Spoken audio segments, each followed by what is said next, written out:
할렐루야, 예수 함께 교회 오신 여러분을 환영하고 축복합니다. 오늘 이 본문의 말씀을 통하여 느헤미야의 마음 그리고 기도라는 제목으로 하나님의 말씀을 전하도록 하겠습니다. 지난 주일 말씀까지 바벨론 포로 기한 1차를 통한 스룹바벨 성전의 완공 그리고 2차를 통한 에스라의 신앙 개혁까지 말씀을 통하여 보았습니다.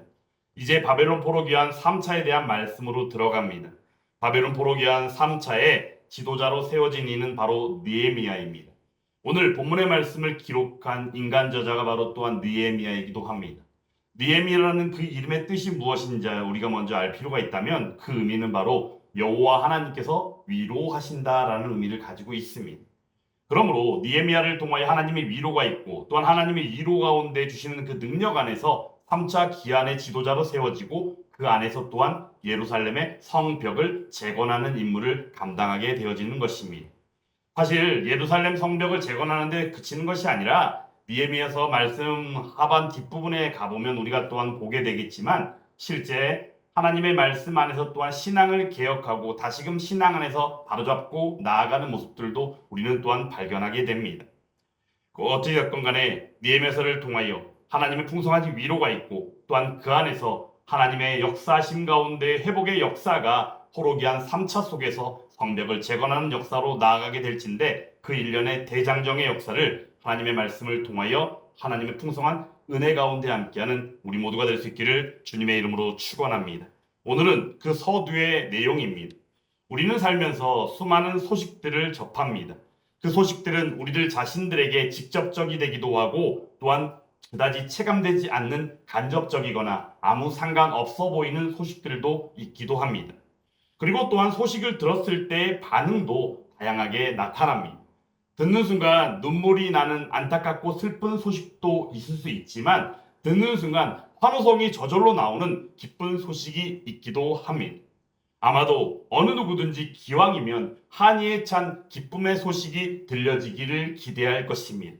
오늘 본문은 느헤미야가 고국인 유다와 예루살렘의 형편과 소식을 듣는 것으로부터 시작합니다. 느헤미야는 바사제국의 왕인 아닥사스다 왕의 시기에 왕의 술 관원을 맡았던 인물입니다. 포로로 잡혀온 유다 백성의 자손된 느헤미야입니다. 바사제국의 왕의 술관원이 되었다는 이 사실 하나만 보더라도 우리는 여기서 한 가지 중요한 사실을 간과해서는 안 됩니다. 모든 것들이 하나님의 그 회복의 역사 안에 있는 대장정의 은혜의 역사다라는 사실입니다. 그 가운데 한 부분이 또한 왕의 술관원이 된 느헤미야의 모습 속에서 우리는 발견하게 된다는 것이지요. 느헤미야가 아닥사스다 왕의 왕궁인 수산궁에 있습니다. 그에게는 유다와 예루살렘의 소식을 전하는 이들이 있었습니다. 하나니와 그 외 두어 사람입니다. 하나니에 대해서는 느헤미야의 형제들 가운데 하나라고 말씀하고 있습니다.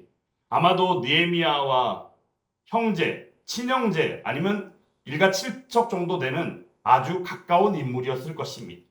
그런데 이 하나니와 그리고 그 두 사람이 유다와 예루살렘의 소식을 들고 옵니다. 유다로부터. 그러면 여기서 우리가 한 가지 기억하고 발견할 수 있는 내용이 무엇이냐? 아마도 이들이 2차 포로 기한 시기에 유다 땅으로 기한되어진 인물이었다라고 우리는 유추할 수 있다는 것입니다. 그리고는 거기에서 에스라의 신앙개혁과 함께 일련의 형편과 사정을 가지고 유다 땅으로부터 지금 페르시아 바사제국의 수산궁에 있는 느헤미야에게 왔다는 사실입니다. 여기서 우리는 그들이 전하는 소식이 과연 어떤 내용이었는가를 우리가 알 필요가 있는데 그 말씀이 바로 오늘 본문의 말씀에도 나와 있지만 먼저는 우리가 보아야 할 것이 느헤미야의 마음을 읽어야 한다는 것입니다. 그 마음을 느낄 수 있고 그 마음을 읽을 수 있는 순간이 오늘 본문 말씀 가운데는 두 군데에서 발견되어집니다. 먼저는 느헤미야가 먼저 궁금해서 물었던 소식과 형편이었습니다. 2절 말씀 가운데 보면 내가 그 사로잡힘을 면하고 남아있는 유다와 예루살렘 사람들의 형편을 물은즉이라고 기록하고 있습니다. 느헤미야가 너무나도 궁금해 그들을 기다렸음이 분명합니다. 그러기에 그들이 도착하자마자 인사조차도 건너뛰고 소식 듣기를 고대하는 마음으로 다급히 물었을 것이 분명합니다. 느헤미야가 왕궁에서 생활하고 있는지라 어쩌면 간간하게 들리는 유다와 예루살렘의 소식이 있었을지도 모릅니다. 이에 예루살렘에서 돌아온 그들에게 급하게 확인하고 싶은 마음은 어쩌면 느헤미야의 당연한 마음이었을 것이다라는 거지요. 어찌되었건 느헤미야의 마음이 온통 유다와 예루살렘에 가 있었던 것이 분명합니다. 그들이 전한 소식은 무엇이었습니까? 암담하고 처절한 유다와 예루살렘의 현실이었습니다. 1차 포로 기한으로 성전도 재건되었습니다. 그러므로 정체성도 그 삶인 사명도 회복되어졌다 여겨졌습니다. 그리고 2차 포로 기한을 통하여 에스라를 통한 신앙 개혁으로서 그들이 지은 범죄인 바로 호르마했던 그 아내들을 끊어버리는 그러한 종교개혁, 신앙개혁의 역사 안에서 다시금 세워져 가고 있었습니다. 그런데 그 선민 백성들이 온전히 회복되고 있다라고 여겨졌는데 실제 그 가운데 한순간도 호락호락함이 없었고 오히려 대적자들의 방해와 공격이 더욱더 거셌던 것을 우리는 전한 소식 속에서 알게 된다는 것입니다. 느헤미야서 1장 3절 말씀에서 이렇게 말씀합니다. 큰 환난을 당하고 능욕을 받으며 예루살렘 성은 허물어지고 성문들은 불탔다 하는지라라고 소식을 전했습니다. 이 내용을 소식 전한 이 내용을 토대로 하여 우리가 그 광경을 한번 떠올려 본다면 거의 전쟁터나 다름없는 모습입니다. 폐허같이 변한 예루살렘의 모습. 성전도 재건하였고 나름 그 가운데 예루살렘이 하나하나 갖춰져 가고 있지 않을까라고 여겼는데 어쩌면 느헤미야가 왕궁에 있으면서 간간히 접했을지도 모르는 그 소식이 사실이었고 또한 그 가운데 실제 하나님과 그 외 두어 사람이 와서 전한 그 소식 속에서 예루살렘은 하나님의 정체성과 그 하나님 안에서 하나님의 선민 백성으로서의 정체성과 그 삶이 그 사명의 회복 가운데 있는 것보다는 방해자들로 인하여 곤혹스러워하고 처참하고 암담한 현실 가운데 있었다는 내용.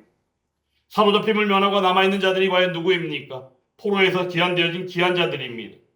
그런데 그들 스스로를 지켜내기에도 갑갑한 현실이 실제 지금 현재 유다와 예루살렘의 현실이었다는 것입니다. 이 소식을 들은 느헤미야의 마음은 어땠을까요? 슬픔 그 자체입니다. 선민 이스라엘을 향한 하나님의 회복의 역사를 충분히 인지하고 믿음으로 기대하며 나아갔지만 결국 들려진 소식은 오히려 실망할 수밖에 없는 처참하고 암담한 모습이었다라는 사실입니다. 여기에 대해서는 이루 말할 수 없는 슬픔 외에는 아무것도 없습니다. 그 소식을 들은 느헤미야는 어떻게 했습니까? 앉아서 울고 수일 동안 슬퍼했다고 말씀하고 있습니다. 슬픔의 정도나 무게 어느 정도일까요? 우리가 그것을 다 알지는 못합니다.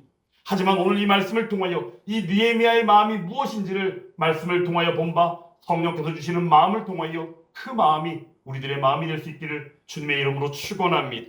우리도 살면서 우리들 스스로 느끼는 슬픔으로 우리 몸을 겨누지 못할 정도로 힘들거나 또한 누군가가 슬퍼할 때 그 슬픔의 상황을 어찌 위로할까만 생각하며 막막해할 때도 있습니다. 슬픔은 참으로 견딜 수 없고 이겨내기 쉽지 않은 것이 사실입니다. 또한 우리는 기쁜 소식에 대한 기억보다는 슬픈 소식이나 안타까운 소식에 대한 기억을 몇 배나 더 잘하는 것을 우리는 알아야 합니다. 왜 그렇습니까? 이유는 간단하다는 것입니다. 인간 스스로가 지닌 연약함입니다. 그리고 우리가 얼마나 부족한 존재를 우리들 스스로가 알게 되는 대목이 바로 이런 장면 가운데에서 알게 된다는 것입니다. 오직 회복의 역사를 쓰시는 하나님 앞으로 외에는 생각할 수 있는 것이 없는 느헤미야입니다. 느헤미야가 할 수 있는 것이 아무것도 없기 때문입니다. 하나님만이 하실 수 있는 것을 그가 알았기 때문에 하나님 앞에 나올 수밖에 없었습니다. 마태복음 19장 26절 말씀에서는 그러므로 이렇게 말씀하고 있습니다. 예수께서 그들을 보시며 이르시되 사람으로는 할 수 없으나 하나님으로서는 다 하실 수 있느니라. 할렐루야. 그러므로 하나님 앞에 나온 것입니다. 그리고 느헤미야는 금식합니다. 그리고 기도합니다. 금식한다는 의미는 바로 무엇입니까? 자신이 곡기를 끊는 것입니다. 물도 마시지 않는 것입니다. 그가 철저하게 모든 것을 다 내려놓는 것입니다. 그리고는 하나님 앞에 나와 하나님 앞에 모든 것을 내어 맡겨드리는 시간을 가졌던 것입니다. 그런데 느헤미야의 기도 가운데는 아주 중요한 전개가 있습니다. 그 내용을 몇 가지로 나누어 소개해드리고자 합니다. 첫 번째입니다. 느헤미야의 기도에는 하나님의 존재를 인정하고 찬양하는 신앙 고백으로 시작되어졌다는 사실입니다. 느헤미야서 1장 5절 말씀에서 말씀합니다. 이르되 하늘의 하나님 여호와 크고 두려우신 하나님이요 주를 사랑하고 주의 계명을 지키는 자에게 언약을 지키시며 긍휼을 베푸시는 주여 간구하나이다 라고 말씀하고 있습니다. 여기서 우리는 느헤미야가 지칭하는 하나님이 어떤 분인지에 대하여 여러 대목을 우리는 발견하게 됩니다.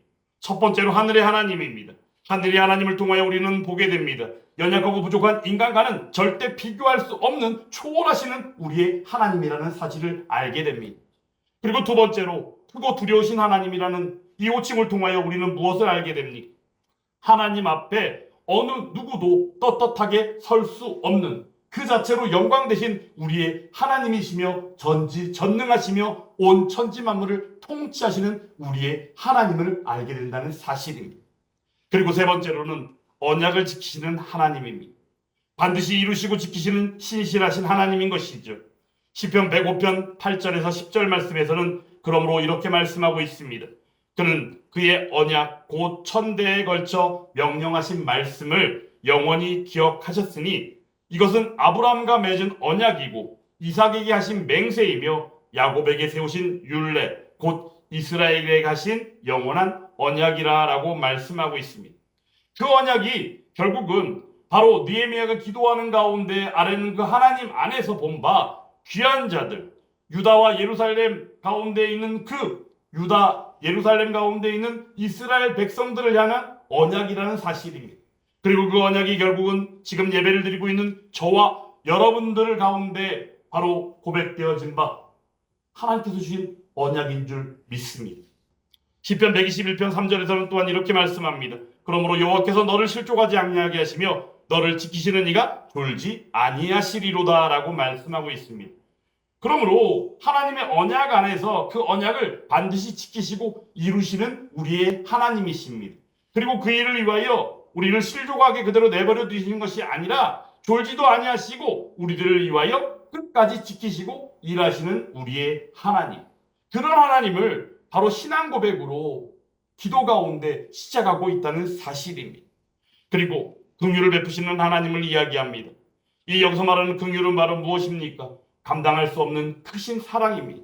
그러므로 감당할 수 없는 그 크신 사랑으로 말미암아 돌보시는 그 하나님을 찬양하고 있습니다. 시편 112편 4절에서는 그러므로 그 하나님을 이렇게 이야기합니다. 정직한 자들에게는 흑암 중에 빛이 일어나나니 그는 자비롭고 긍휼이 많으며 의로운 이로다 라고 말씀하고 있습니다. 바로 그분이 누구예요? 우리의 하나님입니다. 바로 그분이 누굽니까? 느헤미야가 지금 기도하는 하나님이다라는 사실입니다. 그 하나님 앞에 기도할 때 신앙 고백으로 시작하는 이 기도 가운데 두 번째로 전개되는 그 내용이 바로 무엇이냐? 하나님께 범죄한 사실을 인정하고 자복하는 기도의 내용입니다. 7절 말씀에서 이렇게 말씀합니다. 주를 향하여 크게 악을 행하여 라고 말하죠. 그리고는 주의 종 모세에게 명령하신 계명과 율례와 규례를 지키지 아니했다라고 말씀하고 있습니다. 그러면 그들이 지은 죄요 악을 행함 결국 무엇이었습니까? 그 내용을 잠깐 정리한다면 그 내용은 간단합니다. 하나님의 뜻을 알지 못하고 말씀을 따르지 아니한 것이죠. 그 죄는 하나님을 저버린 것입니다. 우상을 숭배한 것입니다. 도덕적으로 타락한 것입니다. 더 나아가 성적으로 타락한 것입니다. 총체적으로 정체성을 상실하고 그 삶인 사명을 저버린 것입니다. 그것이 그들이 지은 죄였습니다. 그리고 또한 그 죄를 그들은 어떻게 했습니까? 반복했다는 사실입니다. 하지만 죄를 온전히 자복하고 회개하고 나아갈 때에 시편 6편 9절 말씀에서 말씀합니다. 여호와께서 내 간구를 들으셨으며 여호와께서 내 기도를 받으시리로다. 할렐루야. 그러므로 하나님께서는 느헤미야의 기도를 들으시고 그 기도를 받으신 줄 믿습니다. 그리고 또한 우리들이 기도할 때도 마찬가지로 우리의 기도를 들으시사 우리의 기도를 받으시는 줄 믿습니다. 그리고 또한 오늘 느헤미야의 기도에는 세 번째로 하나님의 약속을 상기하고 그 약속으로서 하나님 앞에 간구하는 내용이 전개되고 있습니다. 8절에서 9절의 말씀의 내용인데 느헤미야가 상기하고 언급한 하나님의 약속은 어떤 것이냐? 옛적에 이스라엘의 민족의 지도자인 모세에게 명령하신 것이었습니다. 그 내용은 두 가지로 전개됩니다. 첫째로는 범죄하면 여러 나라 가운데서 어떻게 하신다? 흩어버리실 것이라고 말씀했다는 것이에요. 이 내용은 실제 이스라엘의 역사 가운데 있었습니다. 그 내용이 즉슨 북이스라엘을 멸망케 한 앗수르를 통하여 북이스라엘 백성들이 어떻게 합니까? 앗수르로 잡혀가고 포로로 나아가는 바 흩어지는 역사가 있었습니다. 또한 마찬가지로 유다 백성들도 어떻게 했습니까? 바로 바벨론에게 멸망당한 바 바벨론 포로로 잡혀가는 역사 속에서 그들이 있어야 될 곳에 있지 못하고 떠나가고 흩어지는 역사가 그들 가운데 경험되지 않았습니까? 그리고 그 가운데에서 또한 그들 스스로가 애굽과 친하게 지내는 모습 안에서 애굽으로 피신한 이들도 사실 있었습니다. 그들조차도 누구의 뜻이었던 간에 결국에는 하나님의 흩으시는 역사 가운데 범죄하는 그 죄로 말미암아 그들이 흩어지는 역사를 경험했다는 사실입니다. 그리고 두 번째로는 내게로 돌아와 계명을 지켜 행한다면 쫓긴 자가 하늘 끝 어디에 있다 할지라도 어떻게 하신다? 내 이름을 두려고 택한 곳에 돌아오게 하리라라고 말씀했다는 사실입니다. 여기서 우리가 내 이름을 두려고 택한 곳이 과연 어디인지를 알 필요가 있다면 바로 그것은 어디일까요? 예루살렘이라는 사실입니다. 예루살렘으로 돌아오게 했다.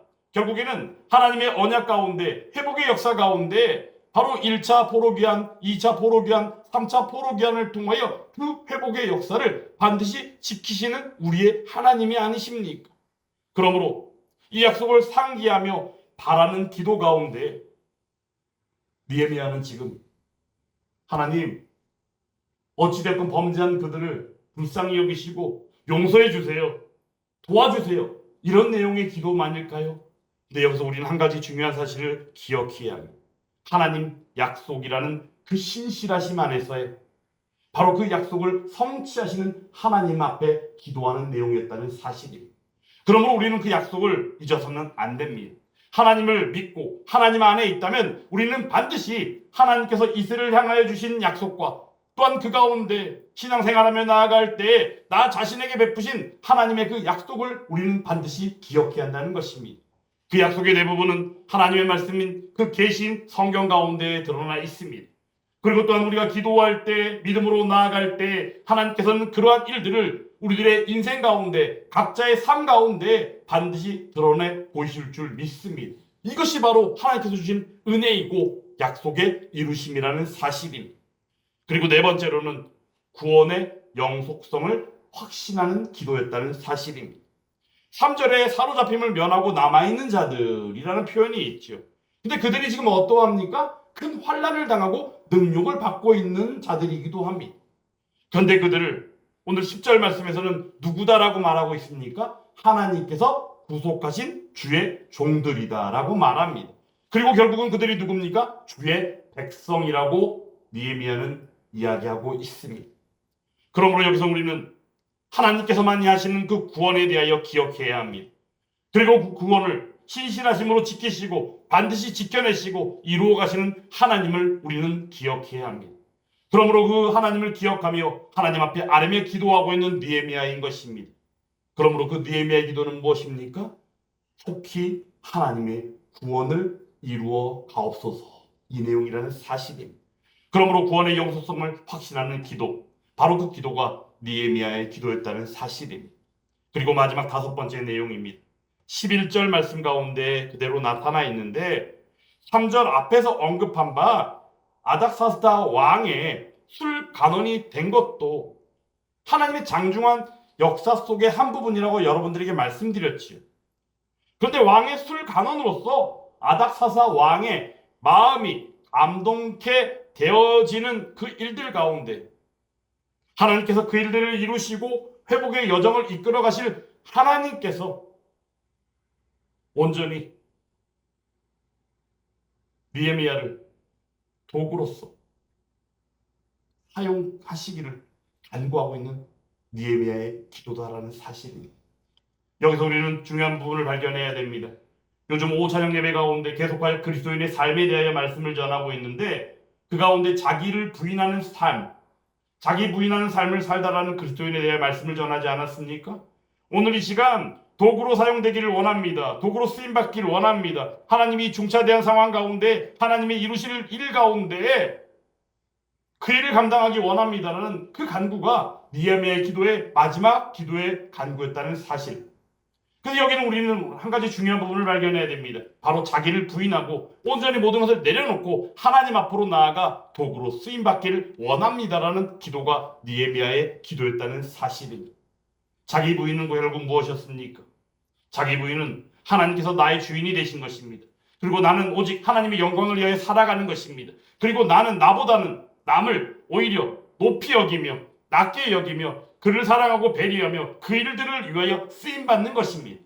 그러므로 느헤미야의 기도 가운데 자기를 부인하는 기도는 당연한 일이요 그로 인해서 마땅한 간구였을 것입니다. 더군다나 하나님께서 느헤미야를 어떻게 하십니까? 3차 포로 기한에 지도자로 세우시지 않았습니까? 하나님의 일을 감당하는 지도자로 세워진 바 하나님의 사람으로서 말하는 그 기도는 마땅한 일들이었을 것입니다. 그러므로 이 내용들의 전개를 우리들은 기억하며 우리도 이러한 전개 안에서 하나님 앞에 아뢰는 기도가 우리들의 일상의 기도가 될 수 있기를 주님의 이름으로 축원합니다. 우리는 오늘 느헤미야의 마음을 보았습니다. 그리고 그 기도를 들었습니다. 이를 우리의 현실로 가져와서 한번 적용해 보겠습니다. 우리는 지금 현재 어떠합니까? 첫 번째로 먼저 우리는 교회 세우는 일과 복음 전파의 소식에 귀를 기울이고 끊임없이 관심을 가져야 합니다. 현 시대적인 흐름에 대해서 여러분들이 잠깐 소개해 드립니다. 여러 가지 중차대한 문제들이 참으로 많습니다. 말씀을 전하면서도 어찌 들으면 우리랑 무슨 상관인가? 나와는 상관없는 일 아닌가? 그저 나는 신앙생활하면서 예수와 함께 그가 든든히 세워져 가며 그 안에서 그냥 나 신앙생활하고 우리 가정이 잘 되고 우리 교회가 잘 되고 그 복음 전파하고 전도하고 그거면 되는 거 아닌가? 맞습니다. 하지만 중요한 것은 모든 것들이 연결되어져 있고 유기적인 관계 안에서 나아가는 바 우리는 현 교계에서 또한 이 세상 가운데 일어나는 일정의 하나하나의 잘못된 일들에 대하여 익히 알아야 하고 들어서 알아야 할 필요가 있는 부분들이 너무나 많음을 우리는 분명히 기억해야 합니다. 그러한 일들을 몇 가지 소개해드린다면 첫 번째는 포괄적 차별금지법에 대한 내용입니다. 어떤 한 목사님이 이 포괄적 차별금지법이 지금 현재 어떻게 진행되고 있고 어떻게 될 것인가에 대하여 국민건강보험공단에다가 이 일에 대하여 한번 민원을 넣고 그 내용을 알기 위하여 접한 사실이 있는데 회신이 돌아왔는데 회신의 내용인즉슨은 아직까지는 맺어진 결과물이 없기 때문에 어떻게 결과가 나온 것이 아니기 때문에 결과가 나오면 나중에 알려주겠다라고 얘기했는데 그 내용을 들어보면 포괄적 차별금지법이 꼭 당장이라도 제정이 될 것처럼 여겨지는 마음들이 느껴졌어요. 이처럼 중대한 시기라는 사실입니다. 그러므로 종교개혁주일이라고 이야기할 수 있는 10월 27일 날에 우리 예수 믿는 사람들이 다 함께 모여서 기도하는 시간을 갖는 지금 집회를 준비하고 있는 것을 우리는 알고 있습니다. 그 내용을 통해서 보는 내용의 핵심 무엇이냐? 악법을 저지하기 위함이라는 내용이 달려 있습니다. 여기서 말하는 악법은 무엇입니까? 포괄적 차별금지법입니다. 여러분, 하나님은 공의의 하나님이시고 사랑의 하나님이십니다. 공의의 하나님을 빼버리고 사랑의 하나님만을 얘기해버린다면 결국에는 우리의 만족과 사람이 중심이 되는 그 시대를 꿈꾸고 그 만족 안에서 살아가는 것일 것입니다. 그러므로 포괄적 차별금지법의 문제, 아주 중차대한 문제입니다. 이 법이 제정되어서는 안 됩니다. 이런 사실을 우리는 분명히 알아야 하는 것이죠. 그리고 두 번째가 있다면 무수한 신학 논쟁으로 인한 교회 강단의 진리에 대한 순수성이 훼손되어지고 있다는 사실입니다. 이것을 간단하게 이야기하면 무엇이냐? 희석된 복음입니다. 복음을 스스로 희석시키고 복음의 순수성을 훼손하고 나아가는 일들이 교회의 강단을 통하여 나타나고 있다는 사실입니다. 얼마 전에도 말씀드린 바 유신 진화론의 문제, 요즘 시대 가장 화두가 되고 있고 가장 큰 문제거리이기도 합니다. 유신 진화론 다시 한번 이야기하면 간단하게 무엇입니까? 하나님의 그 창조를 무엇이라 말합니까? 지금도 진행되고 있는 하나님의 창조다라고 말한다는 것이. 여러분, 여기서 우리가 한 가지 중요한 사실을 기억해야 할 게 무엇이냐면 하나님의 능력을 왜 제한합니까? 하나님을 왜 우리가 그렇게 합니까? 이 부분이 어찌 보면 우리가 분별해야 되는 부분임을 우리는 분명히 알아야 합니다. 마리니슨 잘 들어보면요, 하나님은 능력이 있으시고 전지전능하시기 때문에 지금도 창조하고 계십니다라는 말이 연결될 수밖에 없는 거예요. 근데 말씀을 통하여 보면 하나님의 창조는 어떠합니까? 무에서 유로의 창조였고, 그 창조는 결국 창조의 역사 가운데 이미 이루신 완전한 창조였다는 사실이에요. 근데 그것을 ing로 바꿔버리는 이러한 아주 아이러니한 일들.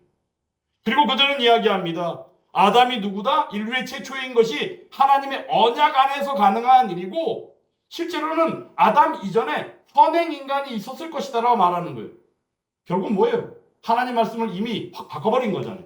이단이 따로 없는 것입니다. 잘못된 것입니다. 이러한 신학 논쟁들은 어찌 보면 우리의 시간 낭비요, 우리를 미혹해 하는 엄청난 일임을 우리는 분명히 알아야 한다는 것입니다. 그리고 세 번째로는 본질과 비본질 사이를 뛰어넘는 다수의 프로그램들이 난무하고 있는 교회들이 지금 현재의 모습이라는 겁니다. 왜 그렇습니까? 이유는 간단합니다.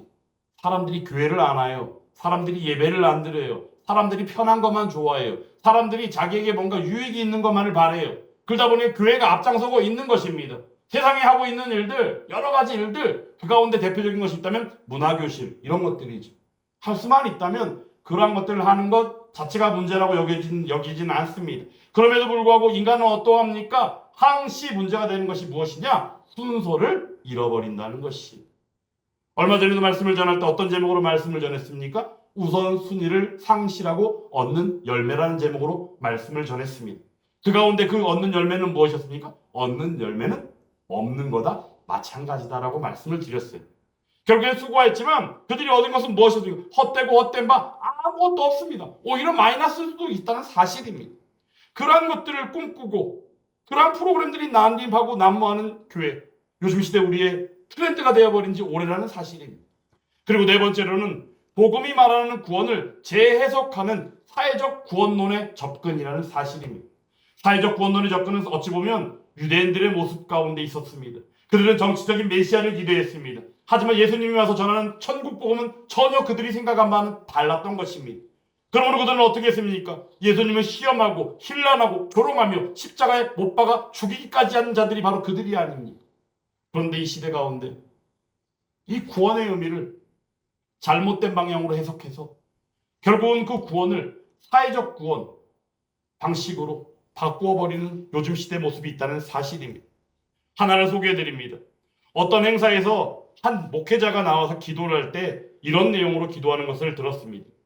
차별로 고통당하는 이들이 하나님의 자녀들이며 이들의 존엄과 인권이 보장되어야 함을 그리스도 안에서 믿음으로 깨닫게 하소서. 이렇게 기도하는 것이, 여러분, 차별로 고통당하는 이들이 하나님의 자녀입니까? 아니에요. 말씀을 통하여 본 바, 우리가 보는 바, 하나님의 자녀는 누굽니까? 죄와 사망의 권세 가운데 예수 그리스도의 십자가의 구속으로 말미암아 구원받은 백성들이 하나님의 자녀인 줄 믿습니다. 근데 그 내용들을 이 땅 가운데 권력자들을 통하여, 돈 가진 사람들을 인하여, 여러 가지 일들로 인하여 차별당하고 고통당하고 있다고 해서 그들을 약자들로 생각하며 약자들을 구원하기 위하여 오신 예수님, 그러므로 그들이 하나님의 자녀다라고 이야기하는 이 원리와 이 논리, 얼마나 어리석은 논리입니까? 이게 바로 요즘 시대의 모습이라는 거예요. 여러분, 우리는 깨달아야 합니다. 하나님의 말씀이 진리만을 온전히 바라볼 수 있어야 한다는 사실입니다. 그리고 마지막으로 타협으로 점철되어지는 평화적인 접근으로서의 전도와 선교라는 사실입니다. 이제 오늘부터 몇 번 소개해드렸던 제4차 서울 로잔대회가 28일까지 인천에서 이제 열리고 있습니다. 오늘이 아마 이제 시작이 됐을 거예요. 여러분, 여기서 우리가 한 가지 되게 중요한 부분을 발견한다면, 사전 행사로 그들이 어제, 그제, 이틀 동안 진행한 행사가 무엇인지 아십니까? 한반도 평화와 화해를 위한 멀티 로잔 컨설테이션이라는 제목으로 사전 행사를 했습니다. 한반도 평화 중요합니다. 한반도 화해 필요합니다. 근데 예수 믿는 사람들이 모여서 한반도 평화와 화해를 어떤 방식으로 논의하고 이야기할까요? 여러분 한번 생각해 보십시오. 이미 복음은 뒤로 제껴진 상황이라는 사실을 우리는 기억해야 합니다. 복음주의라는 표현, 사실은 복음주의라는 표현은 역사적으로 볼 때 루터파, 그들을 향한 지칭이 바로 복음주의였습니다. 근데 지금 현재 복음주의의 내용은 어떠합니까? 총체적으로 그냥 예수 믿는 사람들을 복음주의라고 얘기합니다.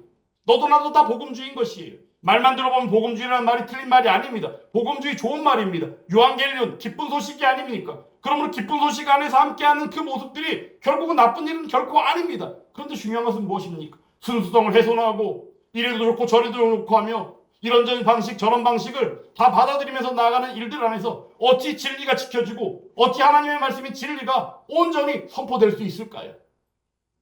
이 사실을 기억한다면 우리는 이 시대에 벌어지고 있는 일들에 대하여 사뭇 경계하지 않으면 안 된다는 사실이 제4차 서울 로잔대의 주제가 무엇인지 아십니까? 교회여 다 함께 예수 그리스도를 선포하고 나타내자라는 제목입니다. 이 말만 들어보면 정말로 좋은 말입니다. 하나님의 말씀 가운데 지상 명령 이후 전도와 선교 가운데 마땅히 전세의 복음화를 위하여 해야 될 일입니다. 그런데 그 안에 들어가면 수많은 이야기들이 수많은 논의가 25개 이슈를 통하여 드러나 있는데 결국은 무엇입니까? 하나님의 말씀으로 돌아가는 논리보다는 그들이 가지고 있는 논리와 사고 안에서 여러 가지를 이야기를 나누고 회의하고 아이디어를 내고 결국에는 선언하고 나아가는 일이 결국 그들의 모습이라는 사실입니다. 그나마 다행인 것은 이번 4차 로잔대회 가운데 정말로 너희의 정체성이 순수하다는 것을 밝힌다면 그 가운데 이거 하나만이라도 하면 좋겠다라고 이야기하는 경고의 메시지가 있었는데 그것이 바로 무엇이었는지 아십니까? 포괄적 차별금지법에 대한 확실한 반대와 함께 성 정체성에 대한 여러 가지 문제들을 분명하게 하나님의 말씀인 진리 안에서 선포하라라고 주장했다는 것입니다. 근데 그 주장에 대하여 그들이 받아들여서 이번 제4차 서울 로잔대에서는 그 부분을 확고히 하겠다라는 내용이 기사로 나온 것을 접했습니다. 그나마 다행입니다. 하지만 그럼에도 불구하고 비록 우리 예수교회가 연약하고 이제 세워져 가고 있는 이 시기에 이 교회가 세워져 가는 일들 가운데 우리가 해야 될 일이 얼마나 많은데라는 생각들이 있을 수도 있겠지만 중요한 것은 반듯하게 세워지면 우리가 그 기초가 튼튼하지 아니하다면 어느 순간 우리가 세워진다 할지라도 또한 어느 순간 무너질 수도 있다는 것을 우리는 기억해야 합니다. 그러므로 저는 이 시대를 밝히 바라보고 오늘 느헤미야의 마음처럼 귀 기울여 듣고 또한 끊임없이 관심을 가지며 그 안에서 하나님의 말씀인 진리 안에서 온전히 우리의 신앙을 지켜가는 우리들이 다 될 수 있기를 간절히 원하는 것입니다. 그러므로 우리도 그 소식에 대하여 느헤미야와 같은 마음을 가지며 또한 그 마음의 원천이 먼저는 예수 그리스도라는 사실을 우리는 알아야 합니다. 빌립보서 2장 5절에서는 이렇게 말합니다. 너희 안에 이 마음을 품으라. 곧 그리스도 예수의 마음이니라고 말씀합니다. 결국에는 하나님께서 예비하시고 이 땅에 오게 하시는 예수 그리스도가 성육신하시지는 않았지만 결국에 복음을 통하여 본 바 하나님께서 이루실 그 나라를 기억할 때 결국에는 예수 그리스도의 그 마음이 느헤미야의 마음이었음을 우리는 분명히 알아야 될 필요가 있고 또한 그 마음 가운데 기도하며 나아가야 된다는 사실입니다. 그러므로 우리는 두 번째로 그 관심이나 마음으로 온전히 기도해야 한다는 사실입니다. 기도할 때 우리는 오늘 느헤미야의 기도를 주목해야 합니다. 하나님을 향한 신앙 고백의 찬양이 있습니다. 그리고 또한 현실에 있어서의 재인식과 각성과 그리고 회개함이 있습니다. 하나님의 약속을 상기합니다. 그리고 그 약속을 이루실 것을 확신합니다. 그런 가운데 구원받은 백성을 향한 반드시 있을 회복으로 인도하신 그 하나님을 믿으며 기도하는 것입니다.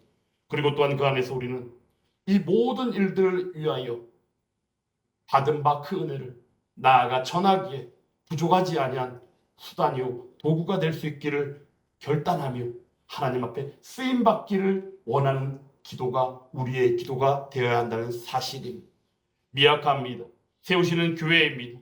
하지만 그 안에서 복음의 전파를 위하여 하나님께서 반드시 우리들 각자를 각양각색으로 사용해 주실 줄 믿습니다. 그러한 가운데 깨어있음으로 말미암아 이 시대를 분별하고 이 시대에 나타나고 있는 일들이 어떠한지를 우리가 마땅히 알아야 될 줄 믿습니다. 하나님 나라는 이미 교회 가운데 임했습니다. 그리고 그 하나님 나라를 이루어 가십니다. 이런 사실을 기억할 때 이 세상을 바꾼다? 역사 속에서 수많은 인물들이 이 세상을 바꾸기 위하여 애를 썼습니다. 그리고 이 세상을 바꾸기 위하여 역사는 이야기합니다. 예수님도 어찌 보면 그 중에 하나일 것이다라고 말한다는 사실이. 하나님은 그들과 비교될 수 있는 인물이 아닙니다. 그분은 우리 하나님이시기 때문입니다. 그분만이 바꾸실 수 있습니다. 어떻게요? 이루 가신 하나님 나라를 통하여 말입니다. 그러므로 예수님께서 이 땅에 오셔서 전한 복음은 무엇입니까? 천국 복음이라는 사실입니다. 이 땅을 윤택하게 하기 위하여, 이 땅을 무엇인가요? 하기 위하여, 인간을 만족하기 위하여, 행복하기 위하여가 아니라 하나님의 영광을 위하여, 그 이루신 하나님 나라를 위하여 회개하라 천국이 가까이 왔느니라 외치시며 십자가에 나아가 죽으시고 우리를 위하여 부활하시사 하나님 나라로 승천하시고 하늘에서 우리를 위하여 중보하시며 이 땅에 다시 오실 그 날을 우리에게 예비하여 주신 줄 믿습니다. 그러므로 이런 사실을 기억하며 이 땅의 교회들이 반듯하게 하나님의 말씀인 진리 안에서 세워져 갈 수 있기를 간절히 원합니다. 그 가운데 하나가 또한 예수 함께하게 되기를 간절히 원합니다. 그 가운데 함께하는 저와 여러분들이 반듯하게 세워집니다. 하나님의 기쁨이 되며 그 안에서 온전히 이루실 그 하나님 나라 기억하고 소망하며 이미 임한 하나님 나라 안에서 풍성한 은혜를 누릴 수 있기를 주님의 이름으로 축원합니다. 그래서 계속하여 기도하시기 바랍니다. 나랑 상관없는 일이 아닙니다.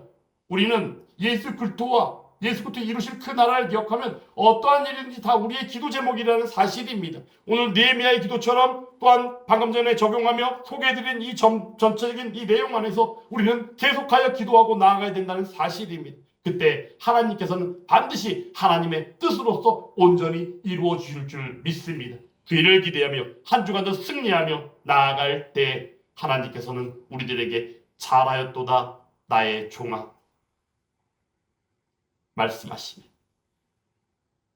우리들의 앞날 가운데 우리의 인생 가운데 하나님의 풍성한 능력과 은혜만이 우리의 삶의 만족으로 이루어 가실 줄 믿습니다.